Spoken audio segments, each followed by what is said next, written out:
السلام علیکم دوستوں، میں ہوں آپ کا ہوسٹ محمد احسن۔ تو آج میں ایسے شخص کی بات کروں گا جو کہ اپنی پارٹی اور مختلف جگہ پر بہت زیادہ متحرک نظر آتا ہے۔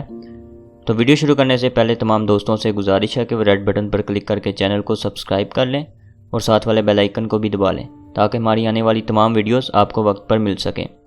رانا ثناءاللہ کا تعلق فیصل آباد کے علاقہ سمن آباد سے ہے، جو کہ مسلم لیگ نون کا بہت زیادہ متحرک نمائندہ ہے۔ رانا ثناءاللہ پر پہلے بھی بہت سے الزامات لگے ہیں، ان میں قتل اور لوگوں کو دھمکیاں دینا بھی شامل ہے۔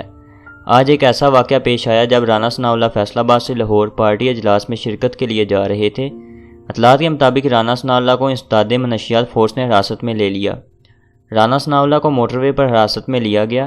انسداد منشیات فورس کے مطابق ایک بہت بڑے اسمگلر نے تفتیش کے دوران رانا ثناءاللہ کا نام لیا تھا اور یہ بھی بتایا کہ لیگی ایم این اے کے تعلقات اسمگلرز کے ساتھ ہیں، اور اطلاعات یہ بھی ہیں کہ ان منشیات سے حاصل ہونے والی رقم کالعدم تنظیموں کو دی جاتی تھیں۔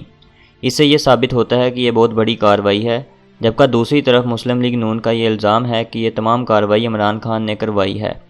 مریم نواز کا کہنا ہے کہ رانا صاحب کے ساتھ اے این ایف کا کیا تعلق ہے، اور ساتھ یہ بھی کہا کہ صورتحال اس سے زیادہ بے تکی نہیں ہو سکتی۔ اور نون لیگ کا یہ بھی الزام ہے کہ رانا ثناءاللہ کو اس کے دبنگ اور دلیرانہ موقف کی وجہ سے گرفتار کیا گیا ہے۔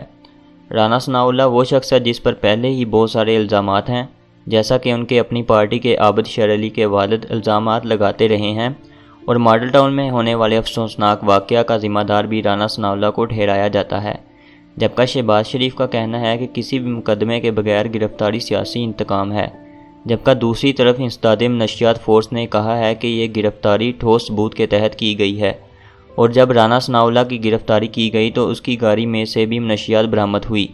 اب اس کا فیصلہ تو عدالت کرے گی کہ آیا رانا ثناءاللہ نے اس گھنونے جرم میں شریک تھے یا نہیں۔ تو امید کرتا ہوں کہ آپ کو میری آج کی ویڈیو پسند آئی ہوگی۔ یہ پسند آئی ہے تو اسے لائک کریں، شیئر کریں اور چینل کو سبسکرائب کرنا نہ بھولیں۔ ملتے ہیں اگلی ویڈیو میں، تب تک کے لیے اپنا خیال رکھیں۔ اللہ حافظ۔